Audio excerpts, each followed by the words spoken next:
Solar light আমি ব্যবস্থা করেছিলাম। অমিত একটা পোস্ট ফেসবুকের মধ্যে দিয়েছিল যে ধন্যবাদ রেবতী দাকে যে আমরা এত বছর পরে আমাদের এলাকায় আমরা যে সোলার লাইট ব্যবস্থা আমরা পেলাম, আলু পেলাম।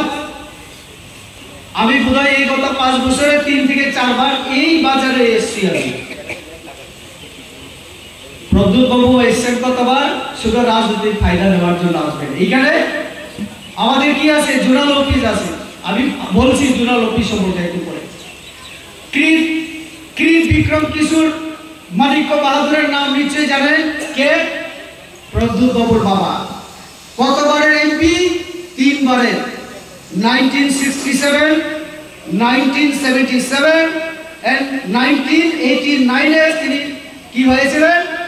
এমপি হয়েছিলেন। প্রদ্যুৎ বাবুর মা বিভু কুমারী দেবী, উনিও এমপি হয়েছিলেন। কখন জানেন? 1991 থেকে 95 পর্যন্ত। ইতিহাস দেখবেন আপনারা। এই বাড়ি থেকে, রয়্যাল ফ্যামিলি থেকে কৃত বিক্রম কিশোর 3 বার, 15 বছর, 5 বছর বিভু কুমারী দেবী, এখন 5 বছর কৃতি দেবী সিং। বাবা মা মেয়ে মিলে কত বছর? 25 বছর হবে। তিপ্রাসার জন্য কৃত বিক্রম কংগ্রেসের এমপি ছিলেন। সেই সময় যদি দাঁড়িয়ে পার্লামেন্টে বলতেন, ইন্দিরা মুজিবর চুক্তির কথা শুনেছেন আপনারা?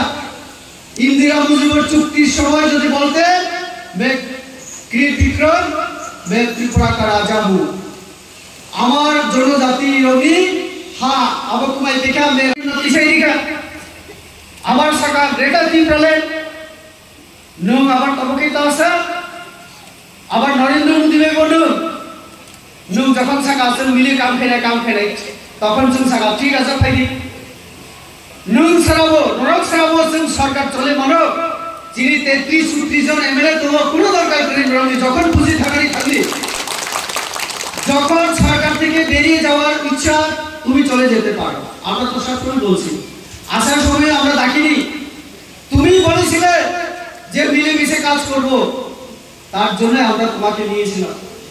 এখন তুমি যে কোনো সময় চলে যেতে পারো, গণতান্ত্রিক অধিকার আছে তোমার, বেঁধে রাখবো না আমরা তোমাকে।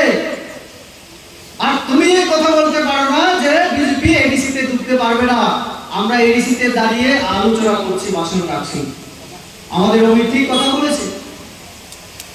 মুখ্যমন্ত্রী আমি ডক্টর মানিক সাহার কথা বাদই দিলাম।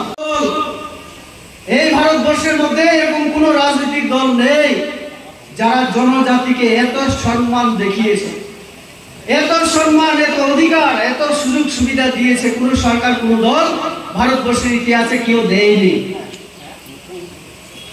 আমাদের এই সরকার হওয়ার পরে সেটা দিল্লিতে হোক আর রাজ্যে হোক, আমি তিপ্রাসাদের কথা বাদই দিলাম। সব থেকে লাভ কার হয়েছে জানেন? রাজ পরিবারের প্রদ্যুৎ বাবুদের সব থেকে লাভ হয়েছে। আপনারা আমি যদি 1-2টা উদাহরণ দেই আপনারা বুঝতে পারবেন। এখন যিনি এমপি কৃতি সিং, উনি কি ব্রু রিয়াং সম্প্রদায়ের জুমিয়া পরিবারের না? কে তিনি? নিজেকে পরিচয় দেন তিনি মহারানী। কোন রাজ্যের মহারানী? তিনি ওই মধ্যপ্রদেশ আলাদা হয়ে একটা ছত্তিশগড় রাজ্য হয়েছে নতুন, সেই মধ্যপ্রদেশের রাজ পরিবারে ওনার বিয়ে হয়েছে। আজকে থেকে 30-40 বছর আগে, 40 বছর যাবৎ ওনার সঙ্গে ত্রিপুরার কোনো সম্পর্ক নেই।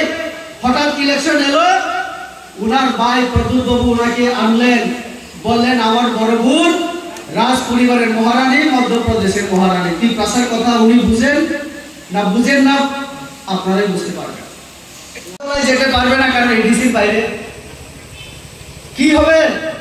তখন উনি আবার বলবেন এটা কেমন কথা? আরে ভাই, তোমার এই কথার উত্তর আমি দিচ্ছি। নুং যে কক্সবো এডিসিও মাহাবিয়া সারা পৃথিবীর সব থেকে বড় দল ওটা বিজেপি। ও বিজেপি নি নরেন্দ্র মোদি নি ইয়াতি को খাই নুং দাবি খাই তুমি ফাইনালি চেষ্টা করো।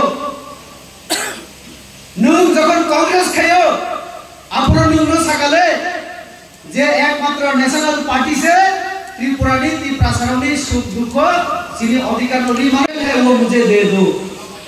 এই কথা যদি ক্রিট বিক্রম দাঁড়িয়ে বলতেন, ইন্দিরা গান্ধী, রাজীব গান্ধী, জওহরলাল নেহরুদের সঙ্গে কাজ করেছিলেন, তো আজকে আমাদের ব্লু জাতি, জনজাতি, আমাদের এই অবস্থা আজকে থাকার কথা ছিল না।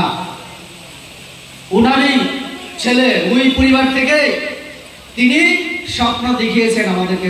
ইমাম ফুরুকা ती प्रसारण एक खाइए